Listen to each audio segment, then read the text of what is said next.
السلام عليكم ورحمة الله وبركاته. أهلا بكم في فيديو جديد على قناة شيماء حسين بيوتي. كل سنة وانتم طيبين، ربنا يعود عليكم الأيام بألف خير، ويا رب كده يكون قضيتوا رمضان حلو، ويكون ربنا تقبلنا بإذن الله، ويجعلنا كده يكون جعلنا فيه من الفائزين، ويرزقنا كده برمضانات جاية كتير إن شاء الله بإذن الله كده على الوجه الذي يرضيه. وكل سنة وانتم طيبين. المهم بقى نخش في الموضوع واتسحلنا في رمضان. اتسحلنا كتير، نظبط بقى امورنا شوية. النهارده بقى ان شاء الله هنعمل تجهيزات ليلة العيد. بصوا، هو للنساء عموما وللمتزوجات بصفة خاصة، عشان هنقول شوية تكات وحركات كده. بصوا، نجحت بقى كل النكد اللي فات. لان بصراحة الرسائل اللي كانت على اللي بتتبعت لي كان حاجات كده وضعها صعب، فعايزين بقى ايه، نستغل ليلة العيد دي اللي هو تكسري الروتين وتكسري الملل وتكسري كل حاجة، وهيبقى زي ما تقولوا كده مبرر قوي للتغيير. اللي هو لو انت عايزة تعملي تغيير، ان في ناس كتير جدا بيبقى في بينها وبين زوجها جفاء وملل وحاجات زي كده، وما بتبقاش عارفة الدخلة ازاي. فالعيد مناسبة حلوة جدا جدا، اللي هو انا بتدلع عشان العيد، فاهماني؟ فاللي هو بيبقى ايه، الموضوع سهل عليكي. طيب، ايه بقى القصة؟ لو هلخص لكم الموضوع في كلمة واحدة، كل ده هنعمله مع بعض ان شاء الله، وهنعرف ازاي، وهنهتم حمام مغربي وماسكات والبيت بيتشقلب وكل الكلام ده. بس عارفين القاعدة اللي بتقول الاهم من الشغل تظبيط الشغل؟ هو ده الكلام، هو ده اللي احنا ايه بنتارجت عليه.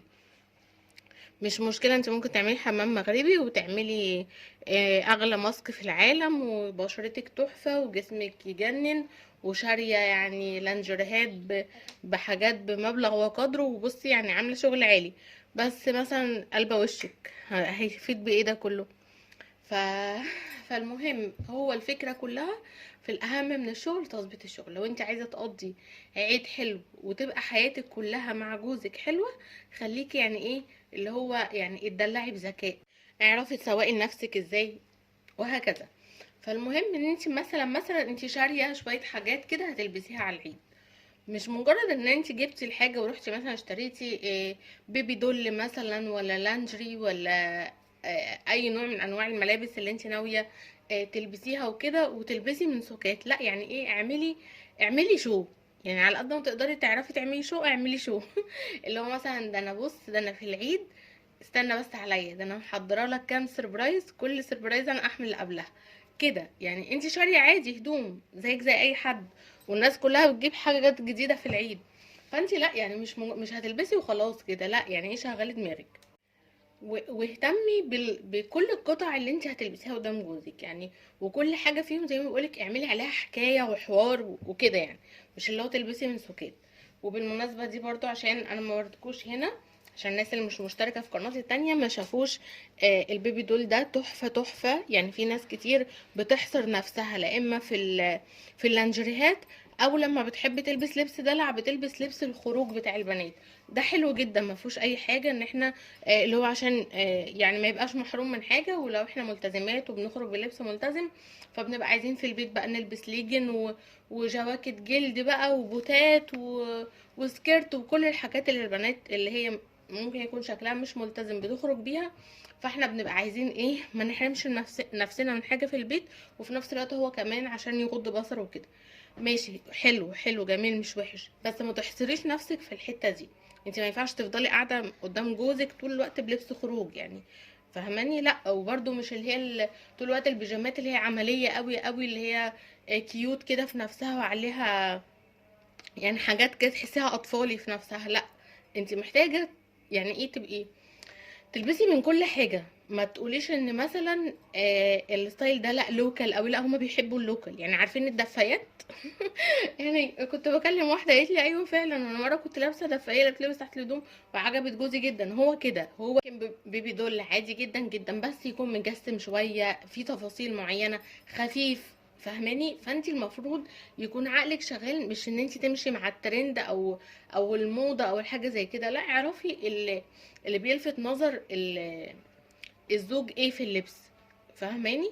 فالمهم يعني زي ما بقولك كده، اللي هو انت دوري. وموضوع ان انت برضو ناس كتير بتتحجج باللي هو ما بقدرش انزل، ما بشوفش المحلات، الكلام ده الاونلاين ما خليش. يعني انا عشان طبعا في ناس مش مشتركين على قناة هنا، و سوري، مش مشتركين على قناتي التانية اللي هي يوميات مسلمة بتاعت الروتينات. انا كنت فرجتكم على البيبي دول بتاع العيد ده، حبيت بيبي دول اكتر.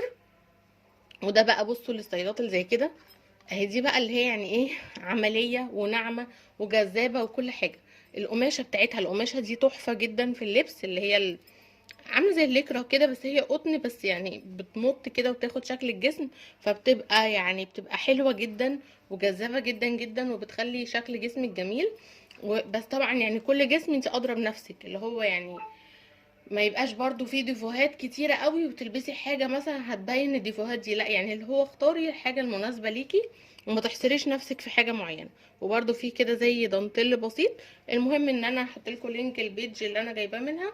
انا النهارده مش عايزه ان انا اركز على حاجات من اماكن معينه، بس هقول لكم امثله. يعني كل الحاجات دي تقدري تجيبيها من محلات عاديه خالص موجوده في اي مكان، مش جايباها من مكان معين. لكن للناس اللي هي مثلا ساكنه في اماكن بعيده او محافظات معينه ما عندهاش الحاجات دي، فبتبقى متضايقه او عايزه تعرف اماكن، فانا ممكن احط لك لينك صفحه بتبيع الحاجات دي، لكن انا مش جايباها منها، انا جايباها من اماكن تانية. فاهميني؟ فهو فكره الفيديو النهارده مش ان انا مركزه على اماكن معينه او حاجات بعينها، انا بقولك فكره بس. فاتفقنا اللي هو اهم حاجه التمهيد، واللي هو الفرفشه.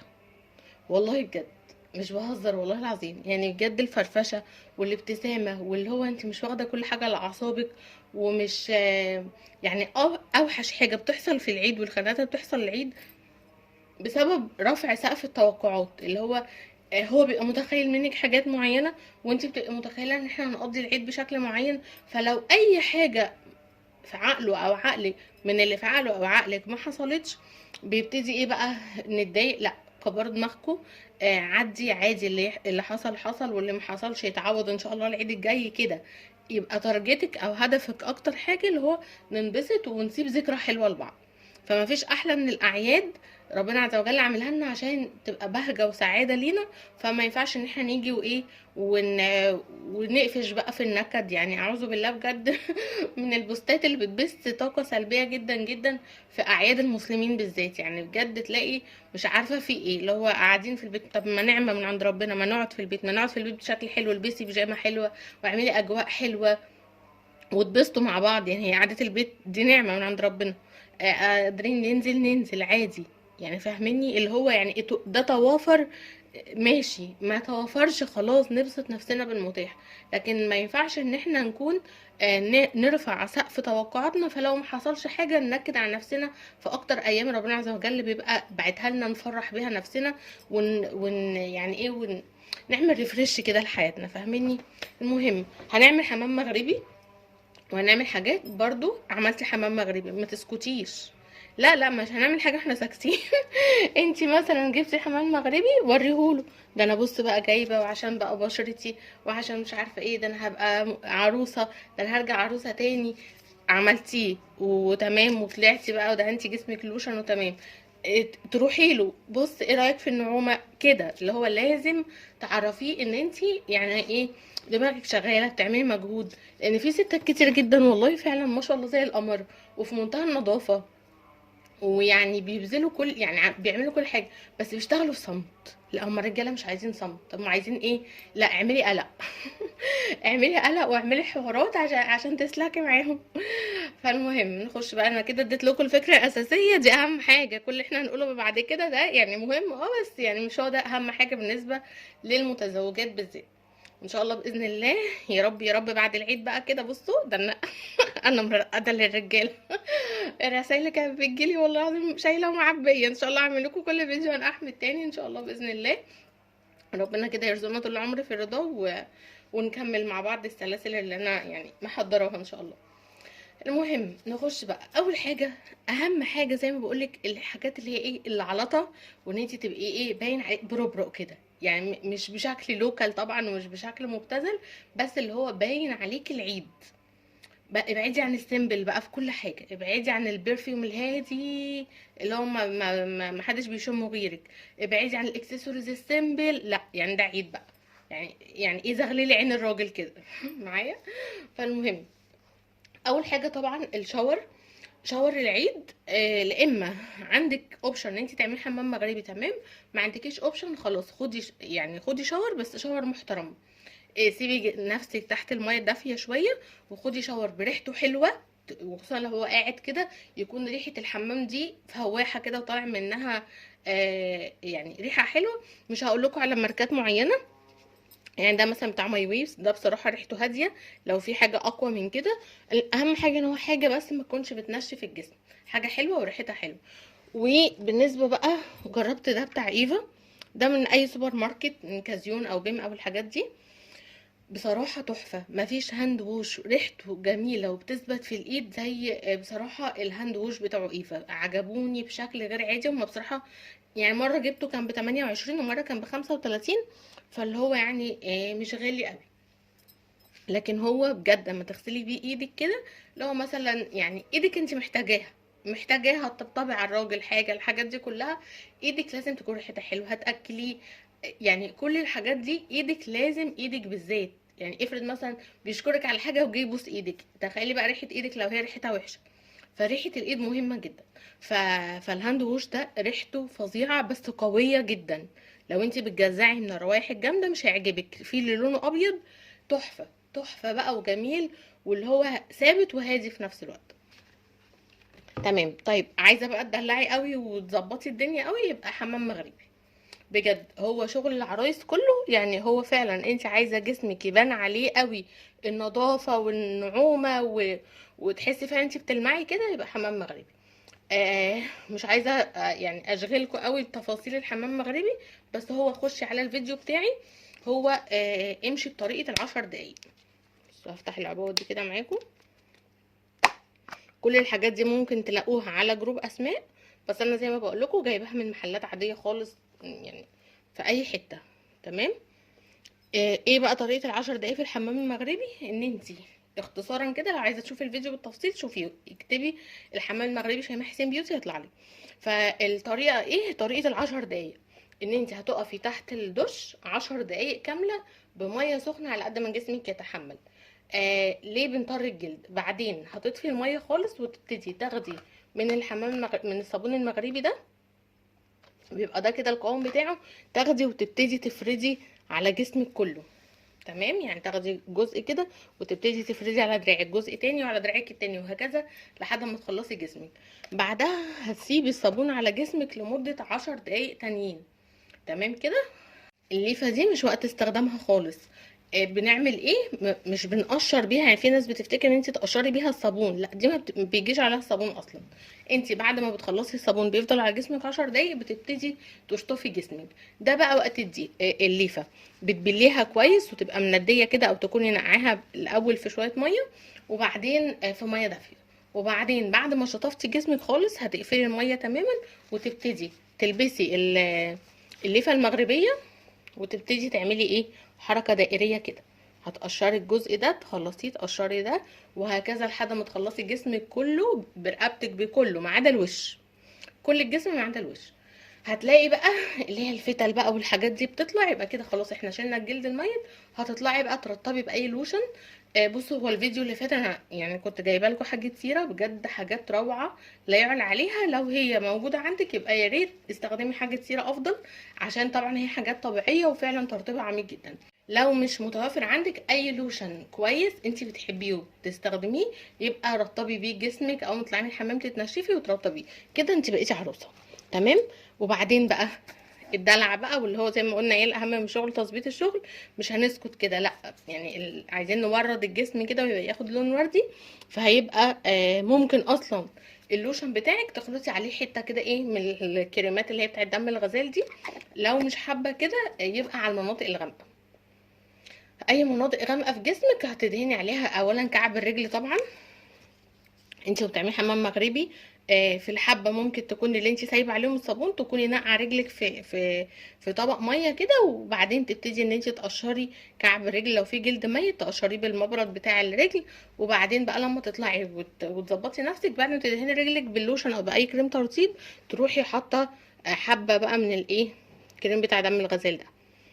بصي ده مش ما تحصريهوش على الكعب بس، اي مناطق عايزاه يبقى لونها مورد تستخدميه. وبرده في الفيديو اللي فات بتاع سيرة كان في حاجات كده فيها جليتر وحاجات برده كانت حلوه جدا.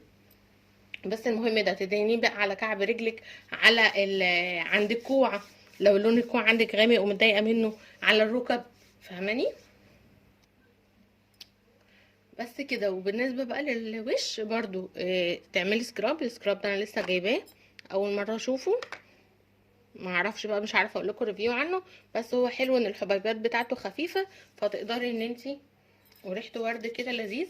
فالمهم ان انت تقدري ان انت تعملي بيه ايه، سكراب لوشك، تغسلي وشك برده بميه دافيه وبعدين تعملي سكراب بيه، وبعدين تشطفيه وتدهني وشك باي حاجه مرطبه، وتستخدمي بقى عشان لما تيجي تحطي ميك اب يبقى بشرتك ناعمه. وطبعا اهم حاجه والمفروض اللي تكوني بداتي بيها هي ازاله الشعر، سواء ازاله الشعر للوش سواء ازاله الشعر للجسم.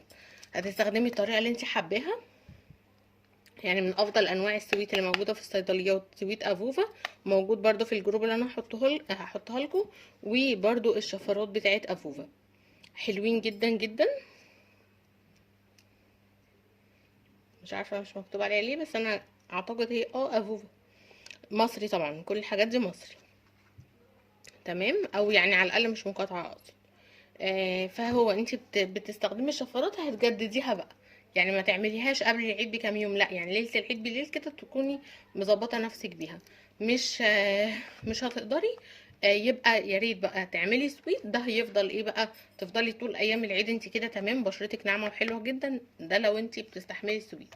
وطبعا تظبطي نفسك بقى بالبرفيوم زي ما قلت لك، يعني استخدمي انواع برفيوم انثويه، ده طبعا كوبي.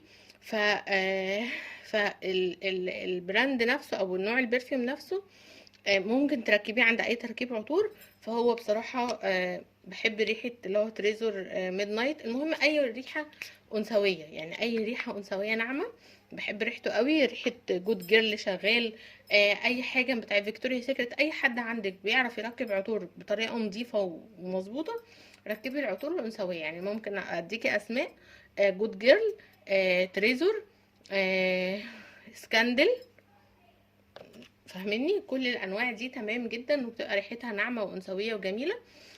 برضو المخمريات بقى والتاتشات الدلع، يعني اللي ما شافش الفيديو اللي فات تحاولوا تشوفوه، عشان بصراحه كانت سينا عندها شويه حاجات منتجات دلع فظيعه، يعني اكسترا دلع مش دلع عادي. بس لو مش متوافر ان انت تجيبي حاجه اونلاين، فيعني انزلي بقى اي مكان دوري على مخمريات، نقي روايح اللي جوزك بيحبها. يعني ريحته حلوه قوي ده برضو اللي هو سكندل. ف فاللي هي بعد المخمريه دي انت بتبتدي تدهنيها في اماكن معينه، ممكن عند الرقبه من فوق، عند الكتاف، في سوري يعني في منطقه الصدر. الحتت دي كلها بتخلي ريحتك ناعمه وانثويه وجميله. وبرده الاكسسوارز، يعني ما ينفعش طبعا عيد بقى من غير يعني الدندشه بقى والحركات والتاتشات بتاعتنا، تاتوهاتك بقى واكسسوارز بتاعتك، وظبطي امورك. بلاش زي ما بقولك حاجات سيمبل قوي، ولا برضو حاجات لوكال، يعني مش بقولك ان هي حاجات تبقى بيئة ولا حاجات يبقى شكلها وحش، لا يعني عادي اللي هو في العادي، بس اللي هي ما تبقاش مش اللي هو يعني مش مثلا تلبسي لبس لبس اللي هو السبورتيف وحاجات ترنجات كده رياضية، يعني مش منطق يعني في العيد تعملي كده، فاهماني؟ فاللي هو لا يعني اللي هو اهم حاجة ان يبقى فيه تاتش انثوي في الموضوع. يعني بصوا السلسلة دي بصراحة انا كنت برضو لسه عامله لكم فيديو عن مجموعه كده من الاكسسوارز من صفحه بريز ارت، ما شاء الله حاجتها روعه، فجبت دي. هي قالت لي دي برضو بتبقى تحفه بصراحه للعرايس، وبتبقى حلوه جدا جدا للحاجات اللي هي يعني الحاجات الناعمه، بتبقى جميله. سعرها كان 150 جنيه، بس بصراحه حلوه جدا. فتظبطي بقى يعني ايه، تنسقي كده حاجات على بعضها بيبقى شكلها حلو. والميك اب بتاعك طبعا ما تنسيهوش، يعني لو انت مش بتجيبي ميك اب طول السنه، لا معلش في العيد بقى حاولي حتى لو حاجه بسيطه سواء ميك اب طبيعي اللي اتكلمنا عليه الفيديو اللي فات، او الحاجات اللي هي زي كده، براحتك. وبالنسبه بقى للشعر الكارثه الكبيره، انا نسيت اقول لكم ان الحمام المغربي حاولي تعملي شعرك اول حاجه وتلميه، وعشان ما ينزلش على جسمك اي حاجات، شامبوهات او اي تراب من شعرك او اي حاجه من الحاجات دي بعد ما تكوني خلصتي الحمام المغربي. فشعرك اول حاجه. طب الشعر كده كده احنا لو اتشقلبنا فيه، هو شعر خلقة ربنا وبيفضل زي ما هو. احنا بنحاول بس نحد من مشاكله شويه، او بنحاول نخلي شكله افضل. لكن اللي شعرها خفيف بيفضل خفيف، واللي شعرها مجعد بيفضل مجعد، يعني يعني طبيعه الشعر بتفضل زي ما هي. فحاولي بقى ان انت يعني ايه تشغلي ذكائك في اللي هو الحاجات اللي انت هتستخدميها. مثلا بندانة زي دي انا حسيتها جميلة جدا جدا، تدي فوليوم كده للشعر مجرد ما انت تحطيها. هي ليها توكة، بس التوكة كده حاساها مش لطيفة، فممكن تبقى من ورا. لكن دي كده هي اللي تبقى في بداية شعرك، فاللي هو انت حتى لو عاملة ديل حصان ومش عاملة اي تسريحات ولا اي حاجة، بتخلي مديها فوليوم كده وشكل حلو. كنت جايباها من المحل ده، هي كان سعرها 30 جنيه. برضو اللي هي الحاجات زي كعكة الدونات دي برضو بتظبط شكل الشعر جدا. فاللي هو يعني خلي الاكسسوارز بتاعت الشعر او التوك او الحاجات دي تساعدك شوية في ان انت تظبطي يبقى اللوك بتاعك العام في الاخر مهندم وشكله لطيف. ولو عندك بيبي ليس او استشوار او كده، ممكن يعني تساعدي نفسك في ان انت حتى لو مش هتقدري تعملي شعرك كله عشان ما يتبلش منك او يضايقك او كده، او انت مش عايزه يعني تضريه. فاللي هو ممكن تعملي بس حتى القصه بس، وبقيه الشعر تلميه كده بومبيه او اي حاجه، فيبقى برضو الشكل العام بتاعك اللي هو مهندم وجميل. بس كده، وكل سنه وانتم طيبين. طبعا كنت يعني عايزه اكلمكم لا استنوا، الحمد لله انا لحقت. وما قفلتش الفيديو. هو ده الحاجه بتاع السيره اللي هو ميك اب طبيعي، اللي هو كلمتكم عنه الفيديو اللي فات، اللي هو لو نمتي بيه ما فيش اي مشكله، ولو قعدتي سايباه على بشرتك طول ما انت في البيت في العيد ما فيش اي مشكله. التاتوهات دي برضو طبعا دي اهم حاجه في العيد. وشموعك بقى وفي حاجات كده لمبه اسمها لمبه سهاري، او وناسه. هي بتبقى قطعه كده، يعني قطعه دوايه كده بتتحط في الفيشه وفيها لمبه بتتلف من عند اي كهربائي. هاتيها مثلا واحده، يعني هاتي الحته اللي هي الجزء السهاري ده، ولا مش عارفه الوناسه دي، وهاتي لمبه بقى موف مثلا، لون هادي كده، وتحطيها في التويليت وقت الشاور، يعني فاهمني. فاللي هو بقى تجهيز الحمام ده، اللي هو يعني تحطي فوطه شكلها حلو كده، اللي هو تبقى حاجه مختلفه عن بقيه ايام السنه، فزوجك يحس باهتمام. والتاتوهات دي طبعا بتبقى خطيره جدا، مش هتحتاجي ترسمي حنه ولا اي حاجه. انت يا دوبك بتشيلي من عليها البلاستيكه دي، وبتحطيها على الايد، وبتبليها ميه. واهم حاجه ان جسمك ما يبقاش مترطب زي ما قلت لكم على طول. وتبتدي ان انت تعمليها كده وتسيبيها 5 دقايق وتروحي شايلاها، هتلاقيها اتطبعت على طول. ومن اهم الحاجات، لو مش هتحطي ميك اب خالص، حطي ليب جلوس. ليب جلوس بيدي فوليوم للشفايف، وبيدي لمعه شكلها جذاب بشكل غير عادي. يعني هو اصلا ما ينفعش يتخرج بيه اصلا بصراحه. حتى لو انت واحده بتخرجي بالميك اب، يعني الليب جلوس لا، شكله بيبقى فعلا ما ينفعش خالص على الشفايف. فينفع بقى مع الازواج يعني تمام. كل ما ينفعش بره، انت اعمليه لزوجك وهتاخدي ثواب كمان. فايا كان بقى، ده مثلا البراند ده من سيرة، وده براند عادي. ما كنتش عارفه افتح البتاع اللي من فوق دي، طلعت بتتشال فعلا زي ما انتوا قلتولي، بس بصراحه بتلحوس. يعني هو النوع ده مش حلو، بس هبقى اجيب نوع تاني. بس انا بكلمكم عن الفكره نفسها. بصوا، بيدي فوليوم كده، وبيدي لمعه شكلها حلو جدا. شويه تاتشات بسيطه بس بتفرق في الشكل العام. ويا رب بقى يكون الفيديو عجبكم النهارده، ويا رب يا رب يا رب يكون الفيديو يلحق ينزل لكم بدري شويه. واشوفكم في فيديو جديد ان شاء الله. وعلى العموم هو ينفع لكل ايام العيد، يعني مش ليله العيد بس. ويا رب يكون الفيديو عجبكم، واشوفكم في فيديو جديد ان شاء الله. السلام عليكم ورحمه الله وبركاته.